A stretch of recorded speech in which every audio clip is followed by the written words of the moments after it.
Me da mucho gusto verlos a todos, aunque algunos no tenía yo el gusto de conocerles, pero pues sí nos tocó estar hace 2 años entre ustedes, ahí en aquellas cabañas donde no se fue la luz. Y bueno, a veces lo más sencillo, lo más simple, a veces lo más eficaz, ¿verdad? Pero está bonito el lugar, estamos a gusto. Y bueno, así es como ataca Satanás, ¿verdad? Nos quita la luz. Sí, hay ciertas doctrinas que a todo le echan la culpa al diablo, ¿no? Hasta porque se le queman los frijoles a la señora, ¿verdad? El diablo la ataca, no son las novelas que la distraen, es el diablo, ¿verdad? Pero bueno, vamos a tratar de mostrarles a través de la palabra de Dios parte de su voluntad. Está conmigo, bueno, mi esposa Connie ya la presentó, Pastor Guillermo, y venimos desde el Bajío, desde el estado de Guanajuato. En esa zona el Señor nos permite servirle y les traemos saludos de todos los hermanos de por allá. Bueno, no de todos, de algunos que sí saben, porque la iglesia ni cuenta se va a dar que no estamos. O sea, de verdad, o sea, el domingo salimos de la iglesia y primero Dios, pues el próximo fin de semana estamos en la iglesia, o sea, pues, entre semana ni cuenta se dan. Entonces, y uno acá. Desde que el pastor me dio el tema, me presentó primero nos hizo la invitación, que me dio mucho gusto. Y bueno, es un tema muy rico, muy denso, de hecho, con demasiadas vertientes. Pero bueno, vamos a tratar de rescatar un poco lo que nos pueda ayudar para que actuemos sabiamente en casa con nuestro matrimonio. Voy a tratar de hacer una exposición práctica de la palabra de Dios, porque si la queremos poner por obra, pues necesita ser práctica. Necesitamos entender que el ser solamente escuchadores, oidores, como dice Santiago, pues nos hace bien escuchar la palabra, nos puede nutrir, nos puede satisfacer, nos puede hacer llorar, nos puede confrontar. Pero si todo se queda en emociones y sentimientos, pues no va a tener ningún efecto. Entonces aquí lo importante es que ustedes tomen el consejo del Señor y de acuerdo a cómo Dios hable a su corazón, de acuerdo a su situación matrimonial, porque cada uno trae una situación, tiene una forma de vida, está pasando por circunstancias, ha pasado por circunstancias y seguramente va a pasar por muchas otras circunstancias. Y estoy hablando de situaciones difíciles, estoy hablando de situaciones que alteran la vida matrimonial, que alteran la relación matrimonial. Y precisamente allí es donde tenemos que actuar con sabiduría. Esta primera enseñanza, pues inicialmente le había dicho al pastor la importancia de la sabiduría en el matrimonio 1 y 2, pero vamos a darle un poquito de dirección y pues hoy comenzamos con la enseñanza cimentando nuestro matrimonio. En el libro de Proverbios, en el capítulo 1, versículo 7, dice que el principio de la sabiduría es el temor al Señor. Los necios desprecian la sabiduría y la enseñanza. Y yo creo que ninguno de nosotros queremos ser tomados por necios. La palabra necio también se traduce como insensato, como imprudente, como, voy a decir una palabra que es una traducción, como retrasado mental. Y esto no es una situación más que de traducción de la palabra dependiendo del lugar en donde el contexto se aplica. La Real Academia de la Lengua Española, por ejemplo, define sabiduría como el nivel más alto del conocimiento, por ejemplo. Es el entendimiento avanzado que una persona tiene sobre un asunto, sobre un tema. Eso es sabiduría. También se considera como un atributo de quien posee una gran cantidad de conocimientos, pero que se distingue por usarlos con prudencia y sensatez.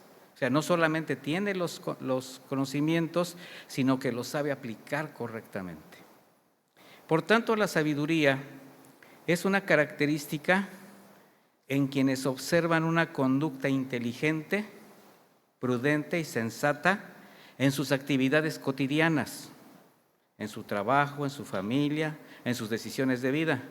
Dígame, ¿usted está hablando de mí, pastor? ¿Verdad? Yo soy ese. O dígame, o piense, ¿verdad? Me falta mucho para llegar a eso. Ahora, desde el punto de vista secular, estas definiciones es indiscutible que definiciones de la sabiduría, ¿verdad? Y el uso de la misma, pues son buenos, pero al ser conceptos del hombre, es decir, bajo la perspectiva de la moral humana, estas definiciones, estos conceptos sobre la sabiduría, en sí mismos son buenos, pero solamente si se aplican con la moral y las intenciones correctas. Y esto, bajo la naturaleza del hombre, le resulta muy difícil, es deficiente. ¿Por qué? Por su naturaleza, simplemente por el hecho de que somos falibles, somos humanos, ¿verdad? Por consiguiente, todos estos conceptos que leímos serán realmente útiles, serán mejores cuando se han establecido sobre los fundamentos de la palabra de Dios. Porque la sabiduría de Dios, aquí vamos a hacer un cambio, es la comprensión completa y profunda que va más allá del simple conocimiento. La sabiduría de Dios atiende también lo más íntimo, lo más profundo del hombre. Le da discernimiento. En el versículo que nos trae a este seminario, a estas enseñanzas, dice 24:3 de Proverbios: con sabiduría se edifica la casa y con prudencia se afirma. Bueno, ¿qué significa esto?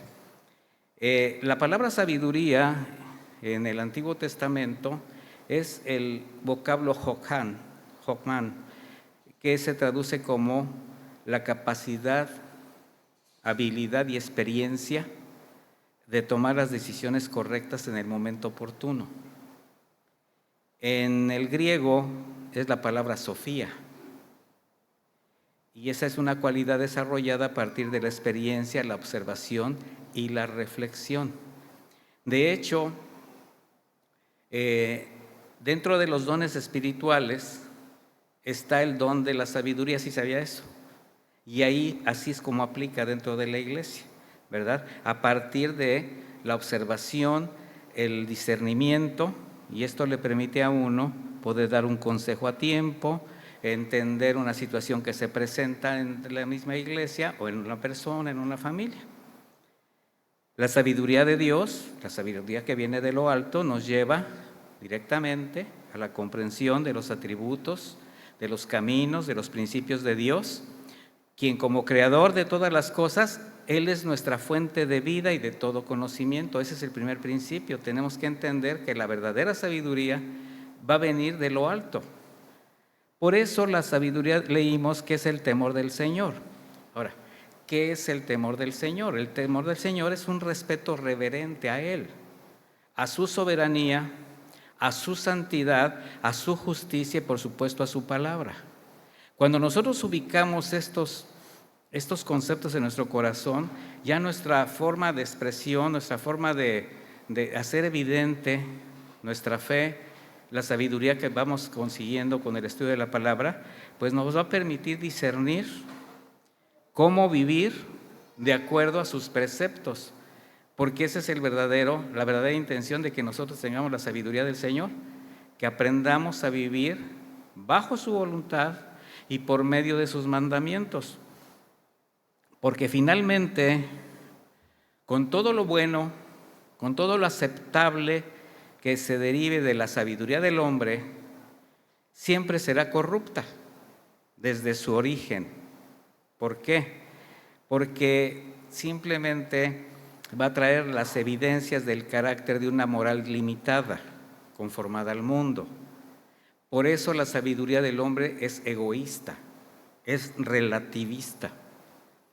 De ahí el desquiciamiento de la sociedad que tenemos, en la que vivimos. Una sociedad cambiante con muchos modelos de vida cada vez más distorsionados, incluso avalados por leyes, según a favor del progreso, dicen, o de la igualdad o de la inclusión, pero lo que están haciendo es imponer patrones y conceptos cada vez más alejados de la palabra de Dios. Por eso, desde su origen, la sabiduría que viene del hombre va a tener esas condiciones. La sabiduría del hombre, mis hermanos, toda la inversión que se hace del tiempo, del esfuerzo, todos los recursos que se invierten para obtener conocimiento, experiencia, competencia, una carrera, un oficio, un nivel académico o una formación, siempre va a ser con la intención de alcanzar metas, obtener beneficios personales. Y eso no es malo. El problema es las intenciones del corazón con que se hacen. Por ejemplo, ¿será bueno que haya abogados? ¿Sí o no? Pero ¿de qué nos sirve un abogado corrupto? Tiene mucho conocimiento, pero no tiene nada moral. ¿Será bueno que haya médicos? ¿Y de qué nos sirve un médico corrupto que avale el aborto, que haga que practique ciertas formas en su praxis normal que van a alterar incluso la vida? Bueno, esto tiene que ver mucho con lo que vamos a ver, cómo vamos a fundamentar, cómo vamos a cimentar. Ahora mire, esta fue solamente una breve introducción. Comenzaré con una pequeña encuesta. ¿Sí, todo está en plumita? ¿Sí? Ok. Mi esposa nos va a hacer el favor de dejar delante de ustedes una hojita que se las va a entregar de manera volteada, o sea, no la van a leer todavía. No es contestar gran cosa, simplemente las preguntas las voy a hacer yo desde aquí, así volteada, todavía no lea nada. La intención, ahorita la van a ver, prepare su pluma. Esta encuesta, la respuesta va a ser personal, o sea, no se copie porque no tiene necesidad de hacerlo, ¿verdad? Tiene que ser secreta. O sea, usted va a hacer ahí, nada más va a poner sí o no a cada pregunta adelante, sí o no, ¿verdad? Ahora, el pastor Guillermo va a pasar, en cuanto la contesten la vuelven a voltear, él va a pasar por ellas y me las va a entregar. Y yo aquí las voy a destruir delante de ustedes, porque además ni nombre va a traer. O sea, no se trata de que tenga nombre, no se trata de que alguien sea evidenciado, solamente usted se va a dar cuenta que esto lo va a introducir un poquito más en la enseñanza. Entonces, no tenga desconfianza en contestar, no ponga el nombre, solamente delante de cada pregunta ponga usted sí, ponga usted no. De hecho, yo voy a leer las preguntas, usted la va a leer y ahí le pone, ¿verdad? Ahora, es importante que sean honestos, que sean honestas, ¿verdad? En estas respuestas. Y ya estamos preparados, ya prácticamente tienen todos, ¿todavía no? ¿Cuántos me faltan? Hasta el pastor tiene que trabajar ahorita con esa hojita. Ahorita nadie se va a escapar. De hecho, yo ya la contesté. Se la hice a mi esposa a la hora que estaba preparando el mensaje. Y no le fue nada bien. Mire, véala. Por eso de tarea le tocó repartir las hojitas. ¿Ya están todos? ¿Ya? ¿Quién falta? Faltan. Ya están, ¿verdad? Ok. Por favor, cada quien céntrese en su hojita, no volteen a los lados. Ya, volteenla y yo voy a hacer la pregunta, yo la voy a leer. Ustedes van a leer conmigo en voz, o sea, con su mirada. Dice la número 1. ¿Considera que siempre actúa sabiamente en todo lo que compete a su casa, su matrimonio y su familia? ponga sí o ponga no. Considera que siempre actúa sabiamente en todo lo que compete a su casa, su matrimonio y su familia, sí o no. ¿Ya lo puso? Ok. 2. Reconoce que no actúa sabiamente en todo, pero cree que sí lo hace en lo que considera puede ser trascendental para su relación familiar y bienestar de su familia, sí o no. Vuelvo a repetir. Reconoce que no actúa sabiamente en todo, pero cree que sí lo hace en lo que considera puede ser trascendental para su relación familiar y bienestar de su familia. ¿Ya contestaron todos? Ok. 3. Siente que aunque se esfuerza al dejarse llevar por sus buenas intenciones, sentimientos y emociones, no actúa siempre sabiamente referente a su matrimonio y su casa, ¿sí o no? Siente que aunque se esfuerza al dejarse llevar por sus buenas intenciones, sus sentimientos, sus emociones, no actúa siempre sabiamente referente a su matrimonio y su casa. Número 4. Admite que le es fácil dejarse llevar por los hábitos y costumbres aprendidas de su pasado o los consejos y opiniones de quienes considera dignos de confianza. Admite que le es fácil dejarse llevar por los hábitos y costumbres aprendidos en su pasado o los consejos y las opiniones de quienes considera dignos de confianza, sí o no. Y en la última, dice, acepta que normalmente no toma en cuenta la opinión o el sentir de su cónyuge en las decisiones en casa. Acepta que normalmente no toma en cuenta la opinión o el sentir de su cónyuge en las decisiones en casa, sí o no. Voltéela. Ahora Memo va a pasar a recogerlas todas volteadas. Estas respuestas solamente los me están metiendo en un contexto para poder continuar con la enseñanza. Y bueno, estamos tomando un tiempo. ¿Se dan cuenta que hubo muchos rostros nerviosos? Yo desde aquí los vi. ¿En serio? O sea, a veces uno titubea cuando tiene que responder algo que puede ser muy obvio, que puede ser incluso muy, ¿cómo se puede decir? Muy evidente como pareja, ¿verdad? Así como que son respuestas que ya conocemos, que ya sabemos. Por eso les dije, bueno, traten de ser honestos. Ya se fijaron que se están revolviendo, no tiene nombre, nadie supo, nadie sabe. Pero lo que sí le puedo decir es que si ustedes fueron honestos en la respuesta que pusieron, en ese sí, en ese no, y ahorita me la van a traer.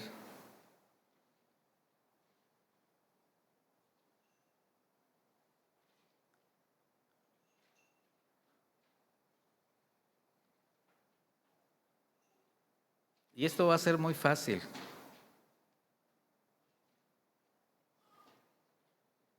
Hasta la revuelve como baraja.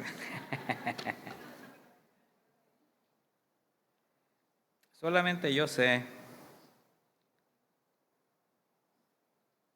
Fíjese que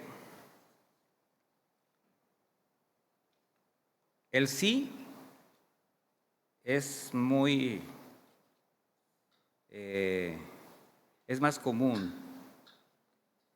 Pero si ustedes fueron honestos, lo que sí le puedo decir es que, aunque no les sea grato, sus respuestas representan lo que cada uno reconoce como su manera de contribuir.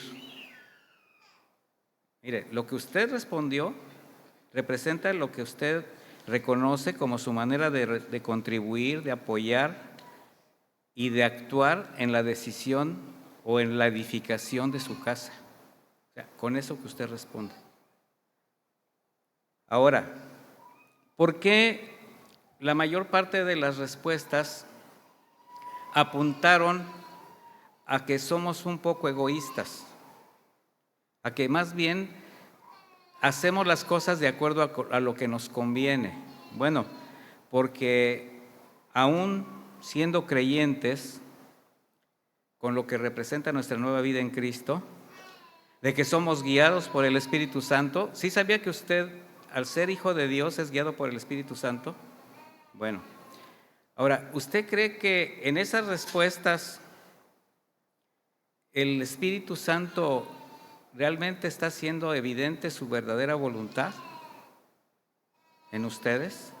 O sea, si ustedes están haciendo las cosas equivocadamente o de acuerdo a lo que a ustedes les conviene, ¿creen que es el Espíritu Santo el que los está guiando? Evidentemente no. Entonces, nosotros como hijos de Dios tenemos una nueva vida en Cristo, somos guiados por el Espíritu Santo, somos constantemente instruidos con la palabra de Dios, porque todos ustedes tienen la práctica de su fe, se congregan, estudian la palabra, oran. Sin embargo, como seres imperfectos, difícilmente podemos hacer de cada actividad que desarrollemos, en este caso el matrimonio, podemos hacer las cosas mejores que necesitamos hacer como esposos y como padres. ¿Por qué? Por el simple hecho de que tenemos una naturaleza implícita, que todavía es caída, con la que luchamos todos los días. Entonces esto no es para condenarse, pero sí es para reflexionar. ¿Por qué no hago lo que tengo que hacer en algo tan importante y trascendental como mi relación matrimonial? Porque de ahí va a depender la estabilidad también de mi familia, la estabilidad de mis hijos, el futuro de mis hijos, ¿verdad?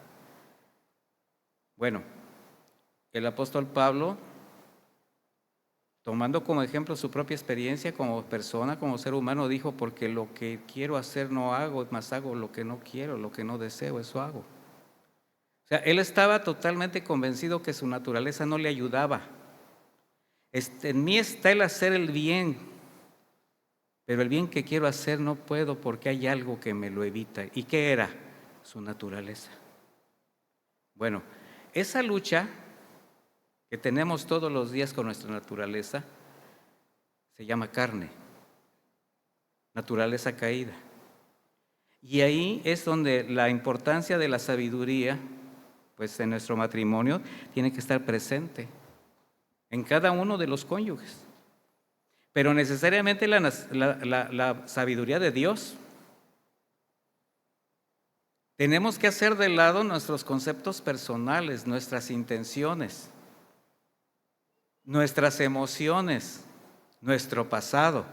Una pregunta era, ¿me dejo más influenciar por lo que aprendí en el pasado, por mis costumbres, por mis hábitos? Porque todavía tengo influencia de personas en las cuales confío y eso hace que yo me olvide de la sabiduría de Dios. Me es más fácil escuchar el consejo de mi papá, de mi mamá, aunque no se ha nacido de nuevo, aunque realmente no tengan esa capacidad para dar esos consejos, pero es mi papá, es mi mamá y lo quiero. Y digo, bueno, es que él me crió, sí. Sin embargo, desde el momento que llegamos a la fe, el consejo que cuenta para un hijo de Dios, ¿de parte de quién es? ¿De nuestros papás carnales o del papá? El Padre de las luces, ¿verdad? Bueno, necesitamos entender, mis hermanos, que esta sabiduría no llega sola y se tiene que ir desarrollando. Y esto solamente se logra a través del crecimiento y la madurez espiritual, lo que conlleva la obediencia a lo que todos los días ustedes aprenden, reconociendo que como cristianos, con toda la disposición que tienen de caminar con Dios, no va a ser fácil. Y no todos maduramos y crecemos igual, pero sí todos tenemos el deber de procurarlo, porque ahora tenemos los elementos, tenemos los recursos de Dios a nuestra disposición. Por eso le pregunté, ¿es usted un verdadero hijo de Dios? ¿Ha nacido de nuevo? ¿Sí o no? Como 4. ¿Los evangelizo o qué onda? Digo, cambio el mensaje. ¿Son verdaderos hijos de Dios? Entonces, si el Espíritu Santo los gobierna y ustedes están dispuestos a todo lo que hace rato le dijeron al Señor en sus alabanzas, que se someten a su voluntad, que le aman con todo el corazón, que están dispuestos a caminar con Él hasta el final de los tiempos, que están esperando su regreso. Todo eso lo cantamos a cada rato. Pero vivimos de la manera como estamos hablando, como estamos expresando, nada más somos oidores. Nada más nos gusta escuchar las cosas que se oyen bien, y la palabra de Dios se oye bien. Son buenos consejos, alimentan, es miel a nuestro paladar, como decía el profeta. Santiago lo expresa de esta manera en cuanto a la obediencia y la sabiduría. Dice Santiago 1:5, si alguno de ustedes requiere de sabiduría, pídasela a Dios. ¿A quién? Al compadre, al papá, a la mamá, al amigo. Pídasela a Dios y Él se la dará.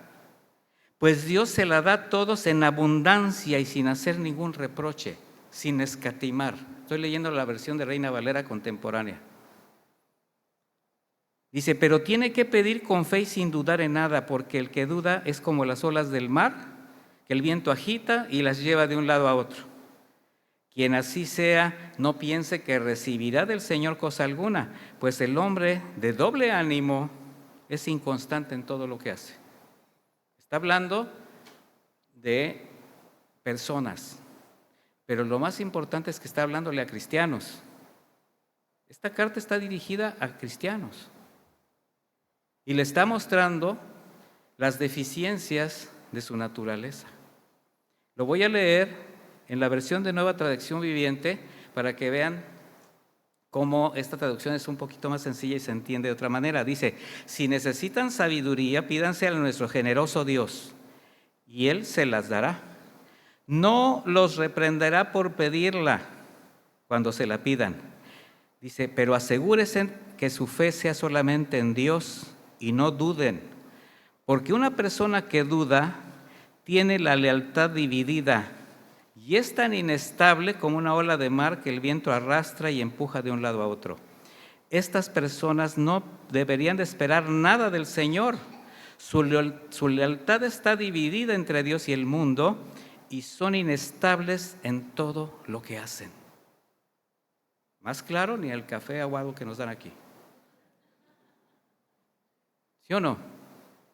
Mire, una lealtad dividida. Estamos hablando de ser cristianos, pero cristianos incompletos, cristianos que todavía necesitamos entregar muchas cosas. Una lealtad dividida es una fe fragmentada. Significa una fe que todavía está contaminada o influida por los argumentos del mundo. Todavía se es fácil contaminarse con personas, con lugares, con actitudes, con hábitos, con costumbres del pasado, pero soy cristiano. ¿Sabe usted que hay cristianos carnales? Y no les da nada bien. Y necesitan aprender a crecer. O sea, son quienes aparentan caminar en la voluntad de Dios, pero se siguen contagiando, siguen dependiendo de las corrientes mundanas. Y eso no les edifica en nada. Y mucho menos va a aportar a su relación y muchísimo menos a la conducta de sus hijos, al testimonio que le están dejando a sus hijos, lo que están sembrando en ellos.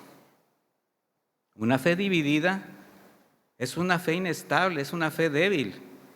Esa fe que se achica ante los problemas, ante las adversidades, y eso les hace buscar opciones fáciles, aunque comprometan su integridad para salir de ellas, para no enfrentarlas.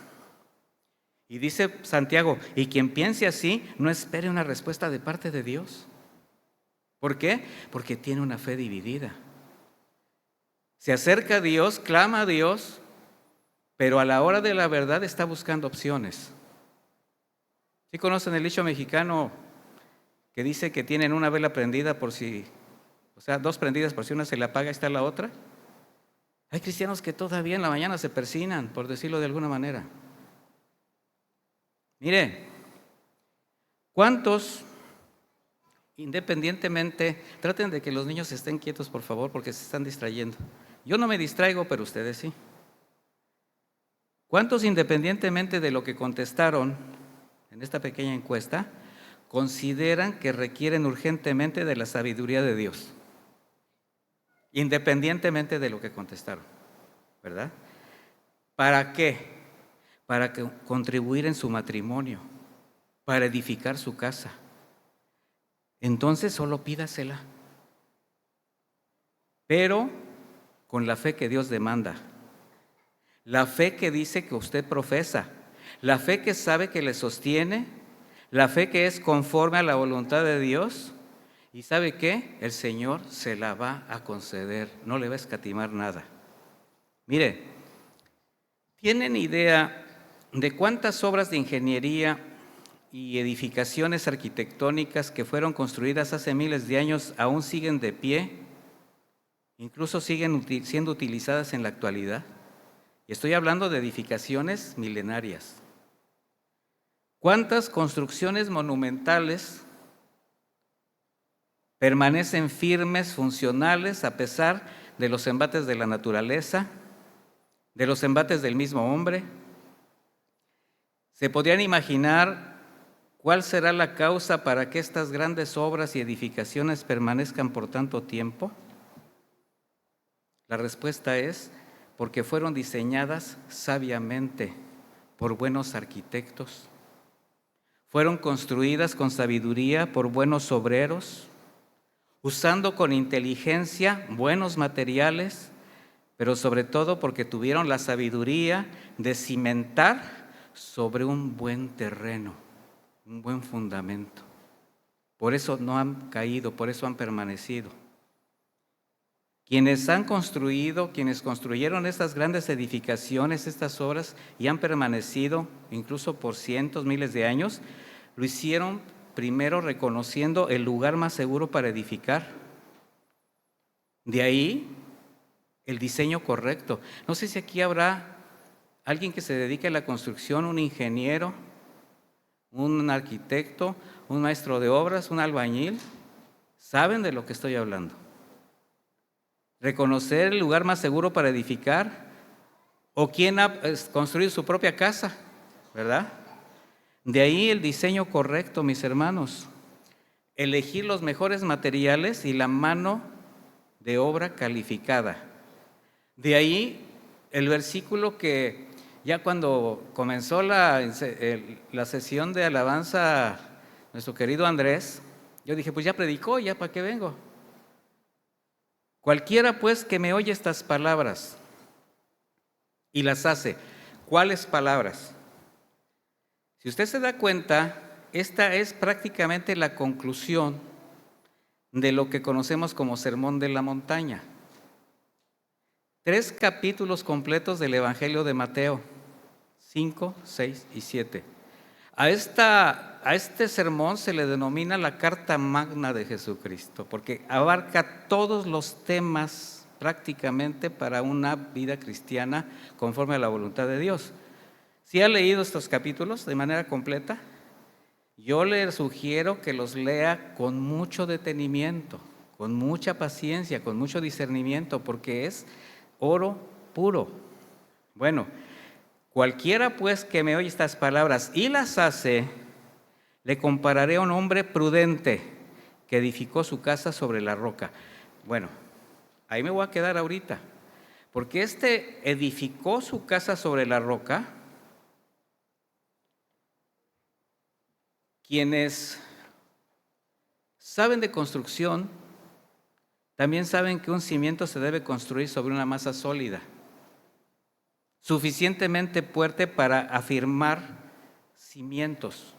O sea, antes de los cimientos tiene que haber una masa sólida. El primer fundamento es esa masa sólida. Después, a partir de ahí se hace una excavación y se construye algo que se llaman zapatas. ¿Sí ubican esto?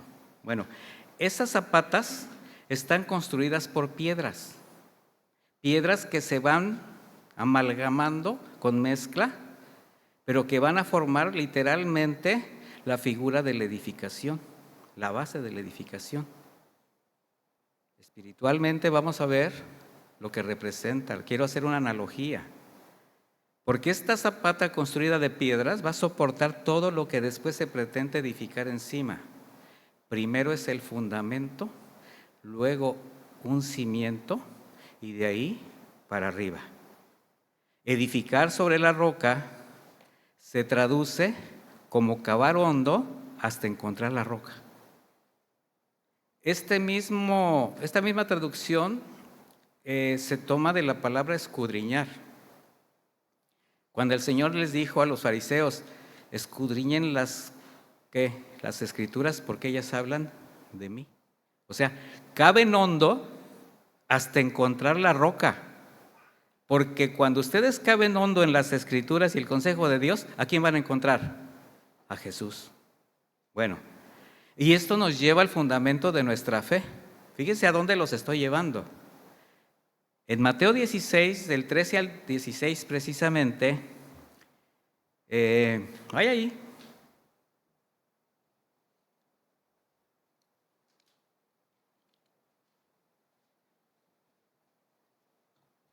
Mateo 16, a partir del versículo 13, dice, cuando llegó Jesús a las regiones de Cesarea de Filipo, preguntó a sus discípulos diciendo, ¿quién dicen los hombres que es el Hijo del Hombre? Refiriéndose a él. Y ellos le dijeron, unos dicen que Juan, el Bautista, otros Elías, otros Jeremías o uno de los profetas. Respondió Simón Pedro y dijo, ¿quién dice los hombres, pues? Pero respondió, tú eres el Cristo. No, perdón, ya se me fue. ¿Quién dicen? Pero ellos dicen eso, pero ¿quién dicen ustedes que yo soy? Ahí se hace un silencio.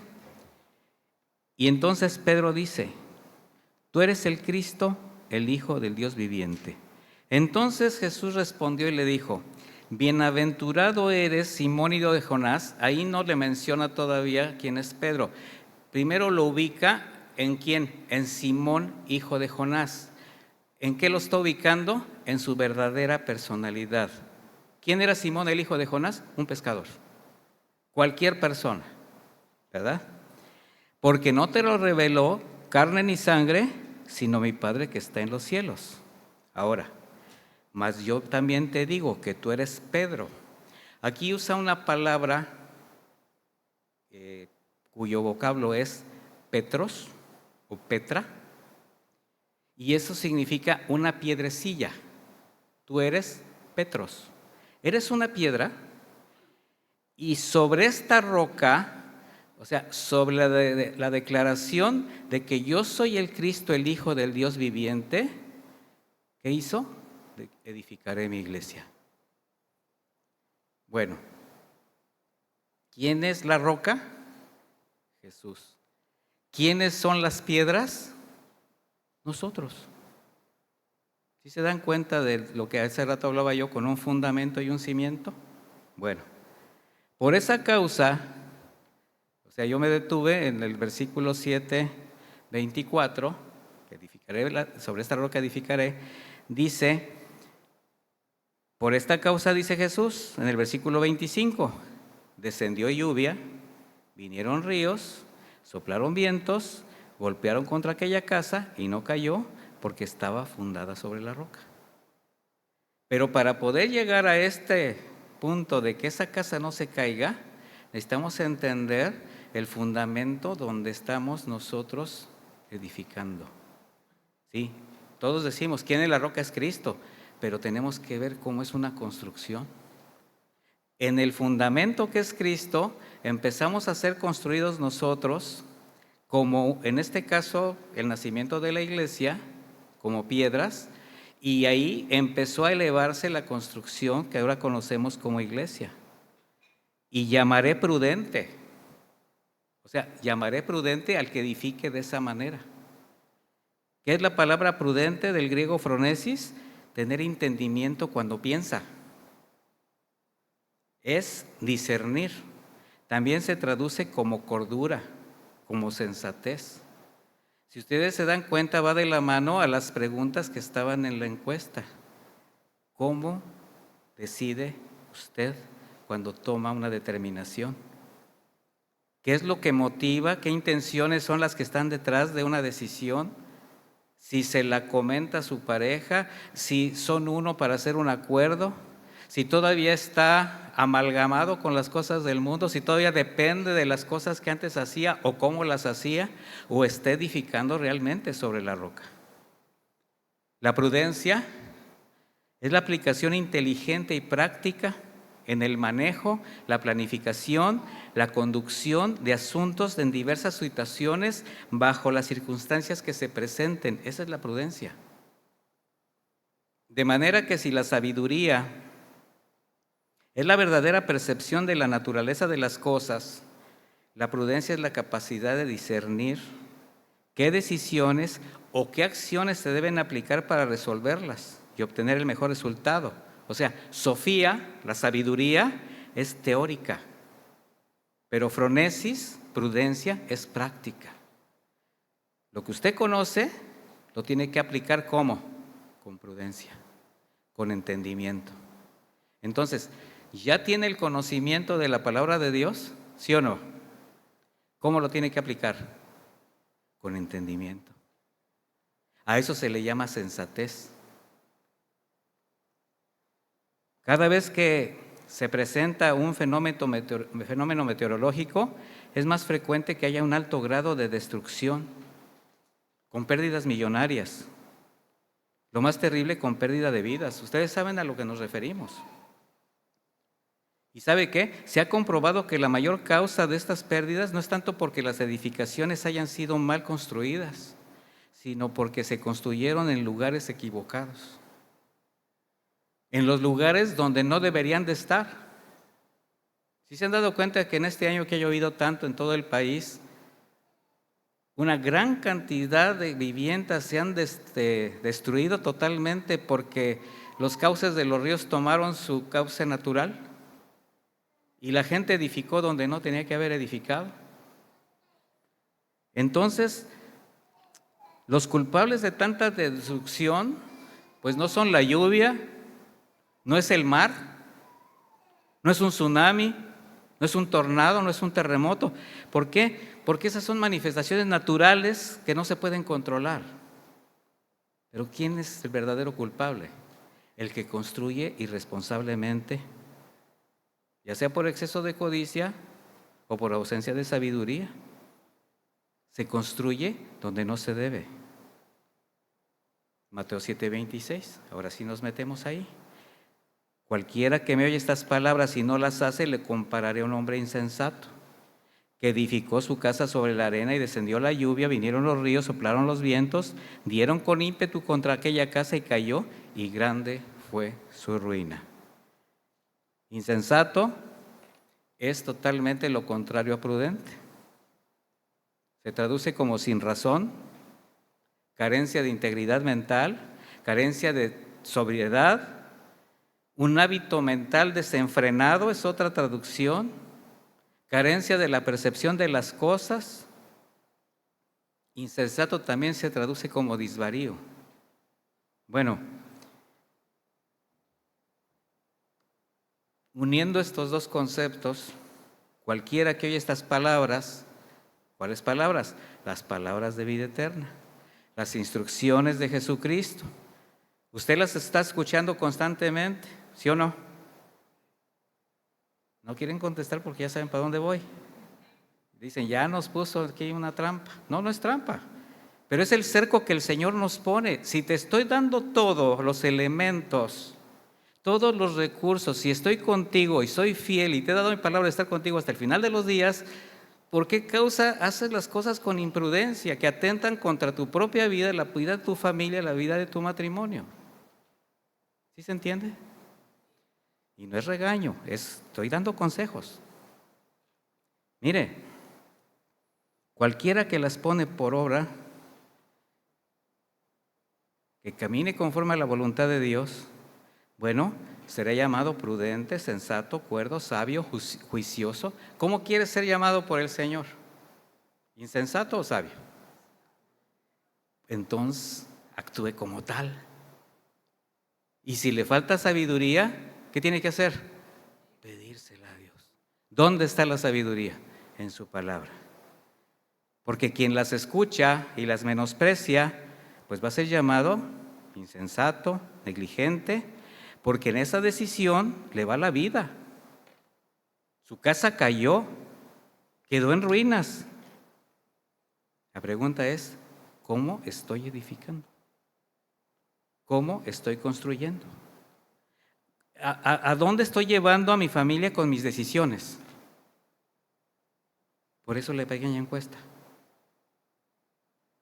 Entonces, bajo esta analogía, ¿qué se necesita para edificar un matrimonio fuerte, estable, que fructifique? ¿Cómo lograr que el hogar, la casa, la familia, que cada uno de ustedes está construyendo junto a su cónyuge, permanezca sólido y sobre todo glorifique a Dios? Una casa que no la destruyan los golpes de la vida, que necesariamente, nada más por el hecho de vivir en este mundo, nada más por eso, se van a presentar. No podemos ser tan cándidos, tan románticos de decir, no nos va a pasar nada. No es cierto. ¿Nos va a pasar, sí o no? ¿Quién sufre todos los días los embates de la sociedad en que vive? En todas partes, mis hermanos. La corrupción, la maldad aumentará, así dice la Escritura, y muchos se están enfriando en su fe, porque no han sido sabios, porque no se han cimentado, no han afirmado sus convicciones. Entonces, estas circunstancias se van a presentar, pero si usted actúa sabiamente, bueno, que cuando lleguen estas circunstancias no se debilite, no se desanime ante los problemas, las adversidades que definitivamente van a llegar diario, pequeñas, a corto plazo, a largo plazo. Pero la sabiduría del Señor nos va a ayudar, su presencia. Pero nosotros, ¿qué tenemos que hacer con esa sabiduría, con ese conocimiento? Darle la aplicación correcta. No menospreciar su consejo. No buscar alternativas, no buscar opciones. A eso se llama fe. Entonces, solamente construyendo sobre el fundamento más seguro, donde sí se puede, podemos confiar que podemos construir, que debemos edificar ese maravilloso lugar, mis hermanos, que va a albergar, que va a alojar, que va a amparar a quienes lo habiten. Comenzando por dos. ¿Quiénes son los dos? Pues ustedes. ¿Quiénes son los que tienen que construir ese hogar? Ustedes. Entonces, siguiendo esa analogía, si Jesucristo es el fundamento, y ya ahora sí ya vimos cómo, ya nada más, no leímos de corridito, Mateo 7, 24 al 28, no lo leímos de corridito, ya vimos lo que significa. Bueno, si Jesucristo es el fundamento donde tenemos que construir, si quien inspira el diseño del matrimonio es el Espíritu Santo, si los materiales para construir están en la palabra de Dios para usarlos, ¿quiénes son la mano de obra calificada para construir? Nosotros. Nosotros somos los obreros. Pero ya está el fundamento, ya está el diseño, ya están los materiales. Ya nada más hay que trabajar y no ser negligentes y hacerlo con sabiduría. Entonces la pregunta obligada es si cada cónyuge, como la mano de obra calificada por Dios para la edificación de su matrimonio, porque ya no son dos sino uno, están convencidos, están seguros de estar construyendo con la sabiduría sobre el fundamento, bajo el diseño, con los recursos y los materiales del Señor, que son abundantes, y están convencidos que lo están haciendo, o les hace falta tomar en cuenta el consejo de Dios. No estoy diciendo que no sean hijos de Dios, pero lo que sí les puedo decir es que si hay alguna carencia, si algo está fallando, si algo está faltando, el Señor con abundancia, con generosidad, se los quiere entregar para que les vaya bien. Dios nos ha provisto generosamente de sus recursos para la construcción de nuestro hogar, nuestro matrimonio, nuestra familia. Los tenemos que descubrir en la Escritura y los tenemos que llevar a la práctica con obediencia. En el mismo Sermón de la Montaña, en el capítulo 5, a través de las bienaventuranzas, vemos el carácter del cristiano. En Gálatas 5 encontramos el fruto del Espíritu, que también ahí nos habla de la generosidad de los recursos que nos da. La Biblia está plagada de consejos y de recursos para que nosotros hagamos su voluntad y construyamos bien. Vamos a ver otro ejemplo, que no sea Mateo 5, que no sean los frutos del Espíritu. Vaya conmigo a Colosenses 3:12.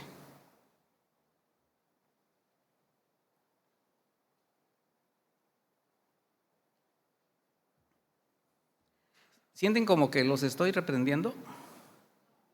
Porque les veo cara como de espantados. No, yo sé que la palabra es... Colosenses 3:12 dice: por lo tanto, como escogidos de Dios, santos y amados, qué bonito nos dice el Señor. ¿Es usted santo y amado del Señor? ¿Sí o no? Dice, revístanse de entrañable misericordia. Ahí hay un recurso. Esto es para aplicarse en el matrimonio. De benignidad, de humildad, de mansedumbre y de paciencia. Vea qué materiales. Póngale usted tubos de cobre, póngale usted cemento, cal, agua, pero se llaman misericordia, se llaman humildad, ¿verdad? Dice, sean mutuamente tolerantes. Si alguno tiene una queja contra otro, perdónense de la misma manera que Cristo los perdonó. Y sobre todo, revístanse de amor, que es el vínculo perfecto. Misericordia. Misericordia entre los esposos. ¿Tiene usted misericordia con su pareja? Mire, la misericordia es la manifestación externa de la compasión, pero no es lástima. Es la virtud y disposición de ponerse en el lugar de la otra persona cuando está desanimado, cuando tiene una aflicción, cuando tiene una carencia. ¿Será que a veces alguno de los dos tenemos una aflicción? ¿Estamos desanimados y necesitamos que nos vea con misericordia nuestra pareja? ¿Qué crees? ¿Será o no será? ¿Y qué sucede cuando no hay? Pues hay un sentimiento de abandono, de falta de atención. Misericordia es estar en las circunstancias que se presentan en el día a día. Revístanse de misericordia. Les estoy dando algunos consejos prácticos. Benignidad. ¿Son benignos unos con otros? ¿Qué es la benignidad? Es una virtud moral que se hace evidente por un deseo de hacer el bien. Es una práctica común en quienes tratan de darle lo mejor a la persona que está a su lado. Les quiero dar una aplicación dentro del matrimonio. Alguien que está decidido a complacer, a hacer sentir bien. Ahora, es evidente que a veces hay quienes intentan aprovecharse de esta virtud para abusar de quien está dispuesto a hacer el bien. Pero estamos hablando de una pareja. Como el consejo es para los dos, aquí ninguno de los dos va a abusar. Los dos van a ser benignos uno con el otro. Los dos van a ser misericordiosos unos para el otro, porque están construyendo juntos. No hay un maestro y un albañil o un media cuchara. Ahí los dos son albañiles. Los dos son maestros. Los dos son media cuchara. Porque ya tienen el diseño. Porque ya tienen los materiales y ya tienen el fundamento. Los dos son obreros. Humildad, profundamente relacionada con la mansedumbre, se traduce como mente limpia, mente sencilla. Alude a quien no se envanece, que no es engreído, ni soberbio, ni presumido. ¿Usted cree que entre las parejas hay quien es presumido, engreído y soberbio? No empiece a pegarse así. Bueno, eso no debe existir dentro del matrimonio. Porque delante de Dios somos ¿qué? Iguales. El Señor demanda humildad en el corazón de sus hijos. Y la humildad no debe avergonzarnos, porque es la posición perfecta que nos lleva a reconocer nuestra necesidad. Primero, nuestra necesidad de dependencia de Dios. Pero como esposos, nuestra necesidad y dependencia de nuestra pareja. Tenemos que reconocer como humildad que nos hace falta esa persona. Normalmente, humildad se identifica como pobreza material o alguien de una baja posición social. Entre más pobre y necesitada ves a una persona, piensas que es más humilde, y no es así, mis hermanos. Porque alguien puede ser muy pobre materialmente, pero ser tan orgulloso y soberbio que se cierra todas las puertas. Es que dicen, yo no necesito nada. Porque como no son las cosas como yo digo, no quiero nada. ¿Alguien ha escuchado algo así? Quizás dice, soy yo. Hay que quitarlo. En contraste, alguien puede tener una holgada posición económica, pero tener un corazón humilde y bondadoso. Ser sencillo. Filipenses 2:3 dice, no hagan nada por contienda o por vanagloria, al contrario, háganlo con humildad y considerando cada uno a los demás como superiores a sí mismo. Si ambos tienen ese pensar, no va a haber rasgos de soberbia, de dureza, mansedumbre. ¿Cómo anda la mansedumbre en su hogar? ¿Sabe lo que es la mansedumbre? Es la serenidad pacífica, también humilde. O sea, humildad y mansedumbre van de la mano. Y esta serenidad es en quien no se arrebata ante las circunstancias imprevistas, difíciles. O sea, tiene la capacidad, el dominio propio, la templanza. A veces las cosas nos llegan de repente. Malas noticias, situaciones difíciles, accidentes, cosas donde hay que reaccionar inmediatamente. Pero ¿cómo tenemos que reaccionar? Con mansedumbre, con dominio propio, sin arrebatamiento, porque empeoramos las circunstancias. Aunque alguien se haya equivocado, pero cuando uno se equivoca, ¿será que es para que el otro le ponga el pie en la cabeza y le señale sus malas decisiones, o para que se dé cuenta que también en cualquier momento puede fallar y que se apoyen mutuamente? Mansedumbre también se traduce como docilidad, obediencia, mesura, moderación.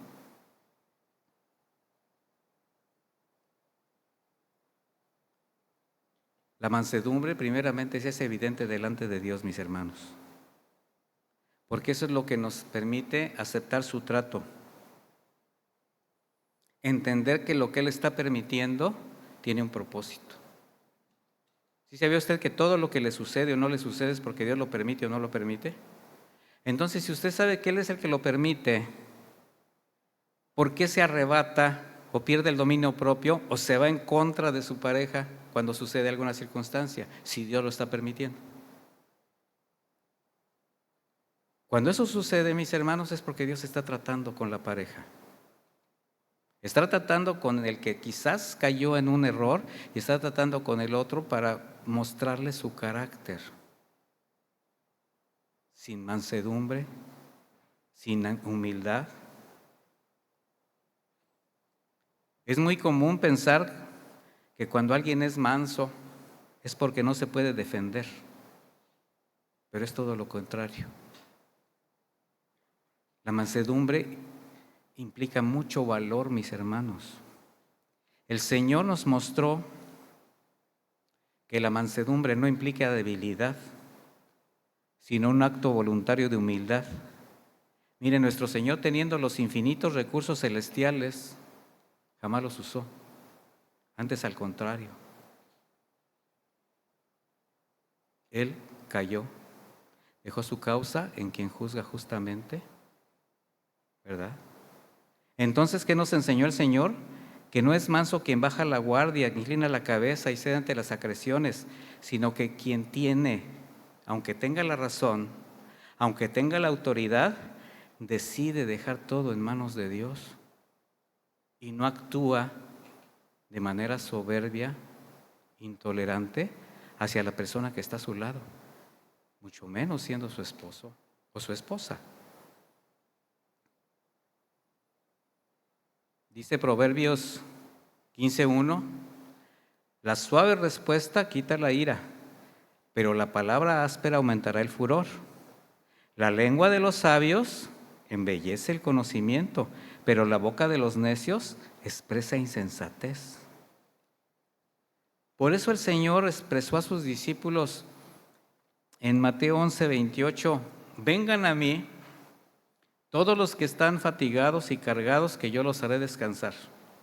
Lleven mi yugo sobre ustedes y aprendan de mí, que soy manso y humilde de corazón, y hallarán descanso para su alma, porque mi yugo es fácil y ligera mi carga. Qué paradójico. El Señor dice, quítense un yugo y pónganse otro. Pero ¿cuál yugo les está pidiendo que se quiten? Vengan a mí los que están fatigados y cargados, cansados. ¿Cansados de qué? Mire, muchas veces de sí mismos, de caminar por su cuenta, de no tomar en cuenta a Dios ni su consejo. Jesús está hablándoles a quienes están cansados de estar luchando en vano, agotados de los afanes de la vida, agobiados por los problemas. Así se sienten muchos matrimonios. Y les dice, quítense el yugo que les oprime, que les está llevando por caminos difíciles, pónganse mi yugo que es fácil y ligera mi carga. Ese yugo que es un armazón de madera que se coloca sobre los cuellos de dos animales, pero a fin de que compartan la misma dirección, el mismo peso y la misma velocidad al arrastrar el arado. Para eso se les ponía. Bajo esta analogía, el Señor primero nos invita a aprender de Él su mansedumbre y su humildad. O sea, quitar toda soberbia, toda altivez, toda autosuficiencia, reconocer cada uno sus carencias y sus debilidades. Y así, con ese reconocimiento, ahora sí, poderse poner el yugo del Señor. ¿Qué significa? Que Él estará tirando junto con nosotros. Pónganse mi yugo. Mire, si usted se pone el yugo con el Señor, el yugo del Señor, ¿quién cree que va a llevar la carga más pesada? ¿Usted o Jesús? Por eso dice, pónganse mi yugo. Caminando con Jesús, mis hermanos, cualquier carga será más fácil y ligera. ¿Será que el Señor quiere quitarnos carga? De nosotros mismos. ¿Será que tenemos que entregarle todo aquello que nos está estorbando? Hablando de estas áreas tan difíciles que quizás por meses, por años no hemos podido superar, no estamos dejándola delante de Dios y seguimos alterando la paz de nuestra pareja. Paciencia. Y nada más estoy tomando algunos de los, estoy tomando los elementos que leímos en Colosenses ahorita. Paciencia se traduce como permanecer abajo, soportar, tolerar. También significa longanimidad. esa capacidad de poder frenarse ante la provocación, de no tomar represalias apresuradas. La paciencia de Dios es el antídoto contra la impaciencia, mis hermanos. ¿Quién es paciente aquí? Así bien paciente. ¿No cree que necesitamos la paciencia para vivir mejor?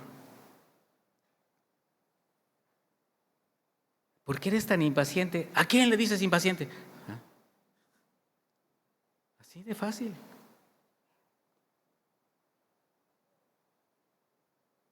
Perdón, un elemento básico. Perdón significa liberar, despedir. Y el perdón es un bálsamo que libera el alma. Pero para un corazón endurecido, insensible, con amargura, será muy difícil entender y ejercer el perdón, ya sea pidiéndolo o dándolo. Pero la práctica del perdón es una bendición que pues simplemente lo va a descargar de muchas cosas que trae. Sin perdón nada será suficiente para ser libre del dolor, del rencor, de la amargura, hasta de los deseos de vengarse, de ofensas que algún día le agraviaron, que algún día le ofendieron. Qué fácil es recordar y traer al presente cosas que sucedieron hace años, que se perdonaron. Pero de repente, ¿pero te acuerdas que esto mismo me lo hiciste hace 15 años con 3 meses, 22 días y 5 horas? Estaba yo vestida de blanco, tú de amarillo, estábamos en tal parte. ¡Ay, qué memoria! ¿Por qué? Porque lo traes en el corazón. Porque no liberaste, no le diste vuelta a la página. Si un corazón no está sano y limpio en esa área, algún día eso lo va a traicionar. Y cualquier situación que se presente, sea una palabra, un lugar, una persona, un aroma, un sabor, algo te va a recordar que abra la herida, porque no has perdonado. Y la falta de perdón ha sido la causa principal del rompimiento de familias, amistades, matrimonios. Matrimonios que incluso parecía que tenían por el testimonio que daban, un matrimonio perfecto, pero que finalmente, después de 25, 30, 35 años de casados, cuando el nido quedó vacío, ya, hasta aquí, porque nada más te toleraba por mis hijos. Esa frase de nada más estoy aquí por mis hijos, mis hermanos, se tiene que ir. Porque el Señor, a la primera persona que tienes tú que estar, no son tus hijos. Después de Dios, ¿quién es la persona más importante para ti? ¿Quién tiene que ser la más importante? Esa persona que está a tu lado. Para que juntos, precisamente, cuiden a esos hijos.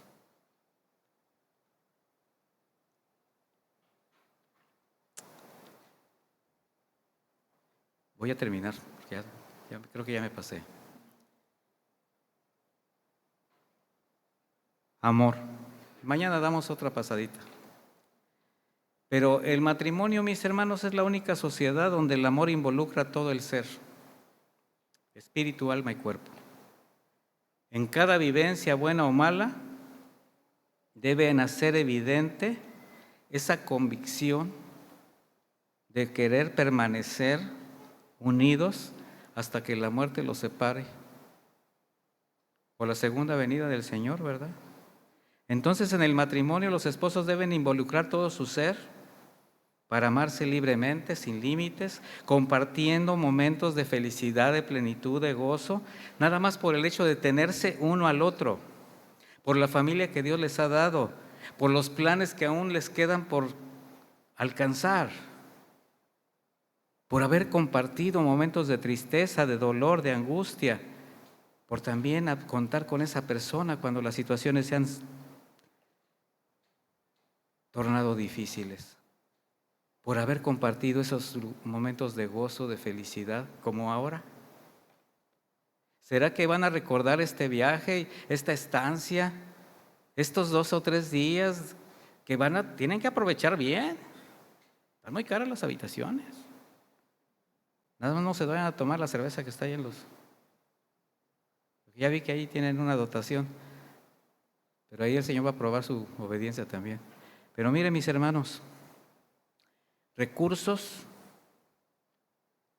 que el Señor nos da pródigamente, generosamente, para que nuestro matrimonio realmente sea lo que ustedes esperan y lo que el Señor espera.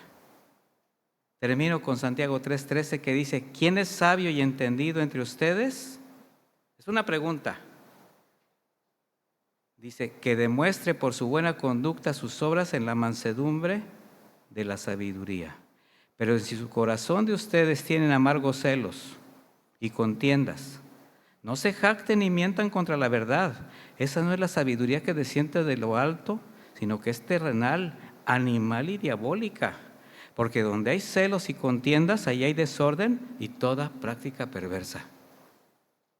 Qué palabras tan duras, pero vienen del corazón del Señor para hacernos ver la necesidad de que nuestra sabiduría tiene que venir de lo alto. Sabiduría de Dios para cimentar nuestro matrimonio. Vamos a hacer una oración, mis hermanos. Póngase de pie. Tome de la mano a su pareja, su esposo, su esposa, o si se abraza mejor. Estamos comenzando. Esto da para más. El Señor tiene muchos consejos para nosotros en estos 2 días, 3 días, pero sobre todo, mis hermanos, que se cumpla el propósito por el cual ustedes están aquí. Yo sé que hicieron un esfuerzo de trabajo, de tiempo económico, pero mire, es una bendición que no solamente pueda usted vivir esta experiencia con su esposo, con su esposa, sino que además esté escuchando consejos que le pueden hacer, que pueden hacer otra historia en el transcurso de su vida matrimonial. Bendito Padre, te damos muchísimas gracias. Primeramente, Señor, por ese amor con el que tú nos has cubierto a través de tu Hijo Jesús, quien reconocemos como la roca, no solamente de nuestra salvación, sino fundamento de nuestra vida entera. Ahora hemos entendido, Señor, que tenemos que cavar muy hondo hasta encontrar la roca, para quitar toda aspereza, para quitar todo aquello que pueda evitarnos afirmarnos en esa solidez que representa tu palabra, Señor. Y de ahí comenzar a construir con mi esposo, con mi esposa, con tus recursos, Señor, bajo tu diseño, porque tú eres el arquitecto. Tú eres el dueño de todo, Señor. Y tú has permitido que estemos en este momento. Tú has permitido que hoy vengamos a ti, Señor, a recibir tu consejo, pero también a disfrutar de nuestra pareja. Tú nos has provisto los recursos para llegar este día, Señor. Y te damos gracias, porque todo lo bueno viene de ti. Y tu sabiduría viene de lo alto, Señor. Te rogamos que